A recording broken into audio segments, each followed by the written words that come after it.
Corona महामारी पर नियंत्रण के लिए शासन प्रशासन दोनों मुस्तैद हैं। दूसरी लहर बीत चुकी है, तीसरी लहर की तैयारी जबरदस्त तरीके से की जा रही है, जिससे इससे होने वाले भयावहता को कम किया जा सके। इसी क्रम में वाराणसी कमिश्नरेट के द्वारा पहल करते हुए P3 मॉडल तैयार किया गया है, जिसके तहत अब वाराणसी में कोरोना पर नियंत्रण पाया जा सकेगा। बता दें कि इस P3 मॉडल में प्रिकॉशन, प्रिवेंशन और पनिशमेंट का प्रावधान किया गया है, जिसके तहत एक ओर जहां इस महामारी के विषय में लोगों को जागरूक किया जाएगा, तो वहीं दूसरी ओर इससे बचने के लिए, साथ ही इसका पालन करने के लिए लोगों को सजा और जुर्माने का भी प्रावधान रखा गया है, जिससे लोग सतर्कता बरतें।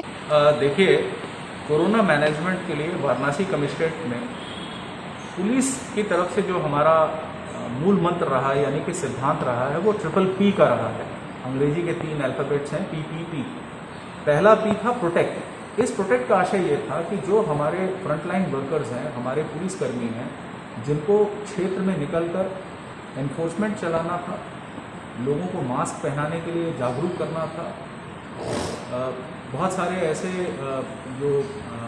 हमारे डे टू डे वर्किंग होती है वो काम करने थे। तो सबसे पहले तो हमें अपने पुलिसकर्मियों को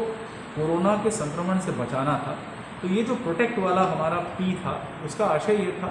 कि ऐसे कर्मी चिन्हित किए जाएं जिनका सेकेंड या फर्स्ट डोज ऑफ वैक्सीनेशन नहीं हुआ है, बिल्कुल ही नहीं हुआ था, या उनकी जागरूकता के अभाव की वजह से उन्होंने नहीं कराया था, वगैरह वगैरह जो भी कारण थे। हमने उनको मोटिवेट किया। जिलाधिकारी वाराणसी से हमने टाइप कराकर स्पेशल ड्राइव चलाई और इंश्योर किया कि ज़्यादा से ज़्यादा पुलिसकर्मी जो है सबसे पहले अपना वैक्सीनेशन करा लें, ताकि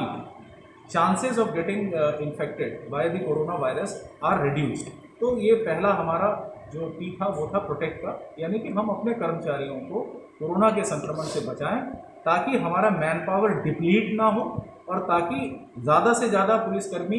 कोरोना कर्फ्यू इम्प्लीमेंट कराने के लिए, एनफोर्समेंट कराने के लिए, या यूँ कहें कि लोगों की सेवा करने के लिए उपलब्ध रहें। तो प्रोटेक्ट करने वाला जो हमारा प्रोग्राम था वो काफ़ी सक्सेसफुली चला, जिसका नतीजा ये रहा कि बहुत कम पुलिसकर्मी हमारे इस सेकेंड वेव के दौरान कोरोना की चपेट में आए, और जो लोग इन्फेक्ट हुए भी तो वो बहुत ही माइल्ड लेवल ऑफ इन्फेक्शन था। हॉस्पिटलाइजेशन की आवश्यकता ज़्यादा लोगों को नहीं पड़ी। इसी जो हमारा मूल सिद्धांत था, उसका जो सेकंड पार्ट था वो था प्रिवेंट, यानी कि लोगों को संक्रमण से बचाना। तो इसके लिए जो माइक्रो कंटेनमेंट जोन्स बनाए गए थे, माइक्रो कंटेनमेंट जोन्स हमारा जो ICCC है, यानी कि integrated command and control centre, ये एक अत्याधुनिक सुविधाओं से लैस एक कंट्रोल रूम था। वहाँ पर जो भी व्यक्ति, यानी कि जो भी citizen who was getting infected bye corona virus, उसका बाकायदा पूरा डिटेल रखा जाता था, मैप पे प्लॉट किया जाता था। हमें हॉटस्पॉट्स पता चल जाते थे कि किस क्षेत्र में ज़्यादा संक्रमण हो रहा है, तो उस एरिया में हम लोग उसको माइक्रो कंटेनमेंट जोन मानते हुए एनफोर्समेंट की ड्राइव भी बढ़ाते थे, प्लस जो ज़रूरी सेवाएं हैं उनके अलावा बाकी जो मूवमेंट होता था उस क्षेत्र में, उसको हम रिस्ट्रिक्ट कराते थे अपने पुलिस वालों के माध्यम से। इस तरीके से जो वाराणसी के नागरिक थे, जो इन्फेक्शन बहुत तेज़ी से फैल रहा था, इन्फेक्शन रेट काफ़ी हाई था, उसको कंट्रोल करने की जो स्ट्रैटेजी थी हमारी, वो थी प्रिवेंट की, यानी कि सेकेंड P। लास्ट वाला जो हमारा P था वो ये, हमने ये माना कि अगर हमने पहला स्टेप पूरा कर लिया, सेकेंड स्टेप पूरा कर लिया, तो उसके बाद भी हमने ये पाया, ये देखा जा रहा था कि लोगों के अंदर जानबूझकर कुछ चीज़ों को वायलेट करने के दृष्टांत सामने आए। मिसाल के तौर पे मास्क बार बार अनाउंस करने के बाद, PRV के माध्यम से अनाउंस करने के बाद, सेंट्रलाइज्ड PA सिस्टम के माध्यम से अनाउंस करने के बाद भी लोग मास्क नहीं पहन रहे थे, wilfully Covid appropriate behaviour follow नहीं कर रहे थे, तो उनको उनका चालान करना, उनसे फाइन वसूलना,